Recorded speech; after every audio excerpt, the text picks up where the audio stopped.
and today I am at Plaid Hat's booth at Gen Con. So excited to be here. I am with Dan Blanchett and Nikki Schultz. Yes. Dan is the designer of Abomination, my number one pick for Gen Con. That's awesome. And Nikki, marketing man? Yeah, marketing social media. Marketing and social media for Plaid Hat. And we're going to talk about some Abomination. So, Dan, tell me more about Abomination, your inspirations for it. Well, my inspiration was Mary Shelley's Frankenstein, or the modern Prometheus. That was always one of my favorite novels, and when I came across it back in 2016, it just sparked the idea that, hey, maybe there could be a board game here, because I had not seen a serious Frankenstein game on the market. Most of the games are more geared towards the movie version of that monster, and they usually take a more humorous approach or caricature. I wanted something darker, more thematic, something more true to the source material.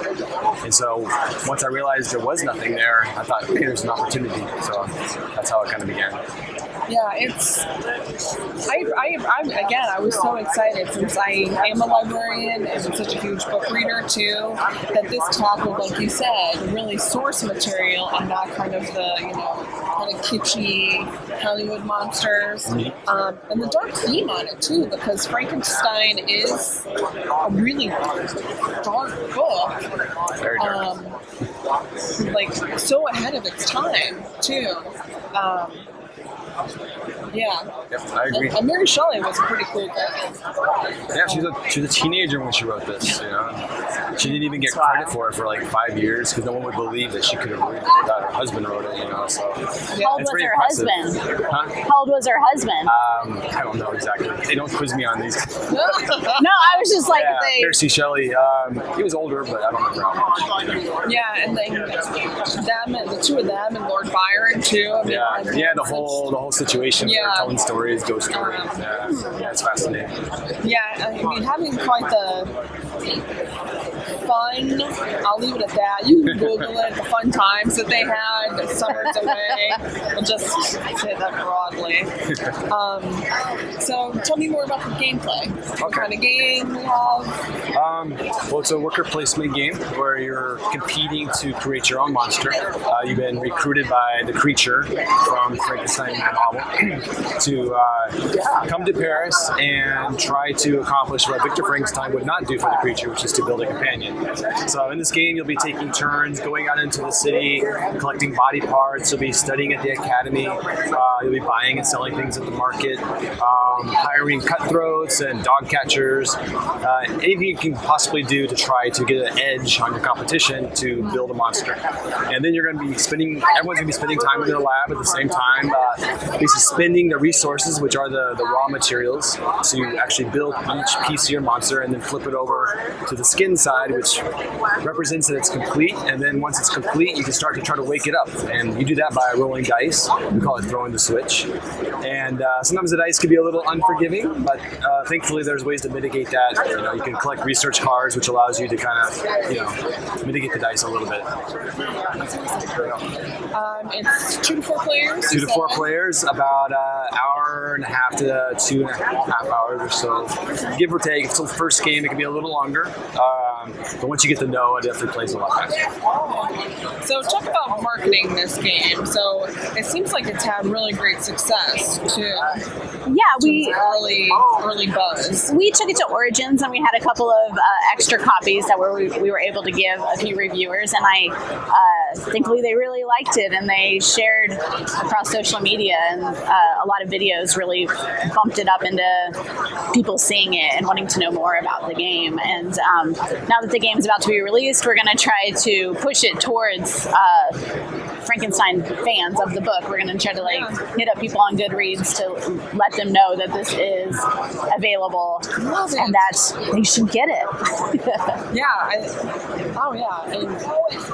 I think too, for a lot of times, for people who are such big book lovers too, having that kind of catch hey, there's a game out there about one of my favorite books. I think people really appreciate that too. And we've really, this game really embraced the dark theme, and people have been appreciative of that we didn't shy away from it. We went all in with the cutthroats and the murder.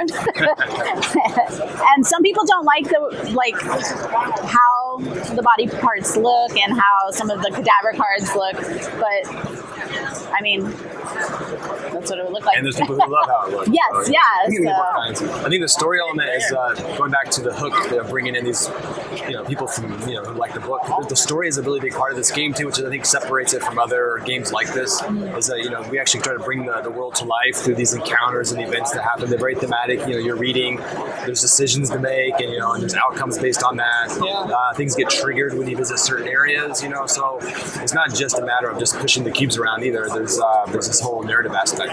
Yeah, did you mention Captain Walton? How he is? I don't think I mentioned Captain Walton. Well, Captain Walton was from the novel. He was the ship captain. He's basically the guy narrating Frankenstein. So he's in this game. He's hunting the creature because he finds out that the creature's still alive. He wants to maybe go fulfill his vow since he promised Victor he would end this guy. And so he's the timer in the game. He's basically one round at a time getting a little bit closer to fulfilling his vow. And if he gets there, the game ends. Unless someone's able to wake up their monster ahead of time. Oh, so that's like a different game end condition too. Yeah, definitely. There's two different conditions. Yeah, that's cool. Yeah, so this puts a little pressure on you. And in the game, you actually can help him. You might, all the scientists are evil. Some of them actually are not wanting to be there. They're forced into it, by the creature. And so they could, throughout the game, do things to aid Captain Walton and try to push him along that track a little faster and build their humanity and try to catch everyone else off guard. Yeah. So would you say that the kind of dark theme to it has been one of the successes? I think so. It's been popular? Yeah, definitely. Like I said, there are some people who they wanted a serious Frankenstein. I've heard way more positive about that than a few negative. Oh, yeah. I think people like it. and if you're someone who's bothered by kind of the realistic things, then I mean it's obviously not a game for you. Right. Yeah, and it's ages 14 up. Yeah. So it's a little self-select, but you can just take a look at it and know, I think. Bobby or not. Yeah. So talk about art in the game.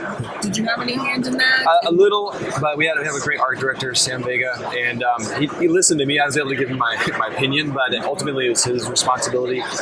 He had a couple of great illustrators. Thankfully, I have their names right here. Yeah. Tony Sard and Palmer Chuck McHale did the illustrations. And then we had Dave Richards, the graphic designer. So that team is really responsible for the look. I gave my input, and my first prototype had a similar look, but way less cool art. But it gave them a direction to go. Yeah, Dave's been with us forever and is a great graphic designer. And I think he knocked did a it out great of job. the park. The graphic design. Yeah. What else has he done for Plaid? Oh, he's been with us Almost from the everything. Summoner Wars. Yeah, we just recently got Kindle on, so she's done like Super Punch Fighter and Quirky Circuits. But I think Dave has done everything else, and she did Crossfire. But yeah, Did she do Guardians as well?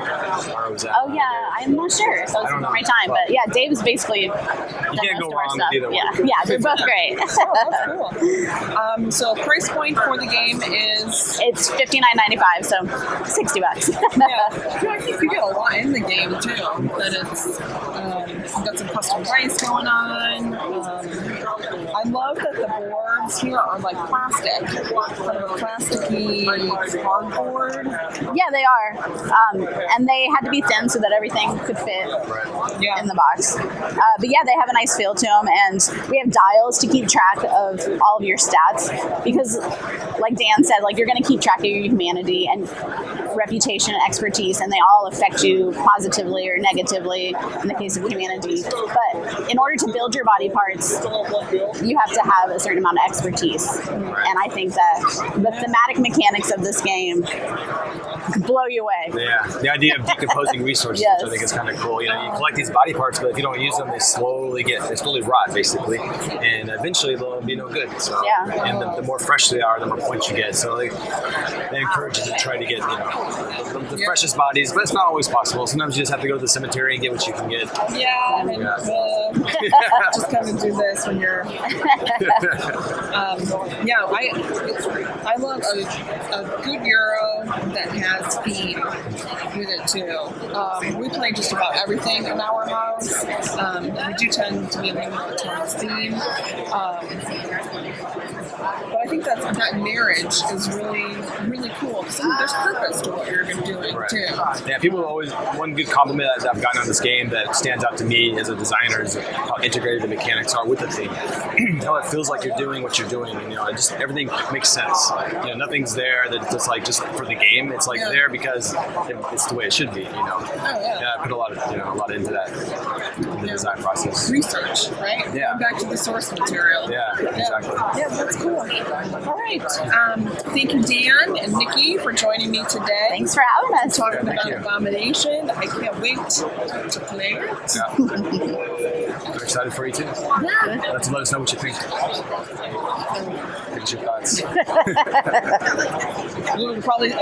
I'm super excited. It'll always be in capital letters and lots of exclamation points. Yeah. Yes. All right. That's it for today. Cool. We'll see you next time.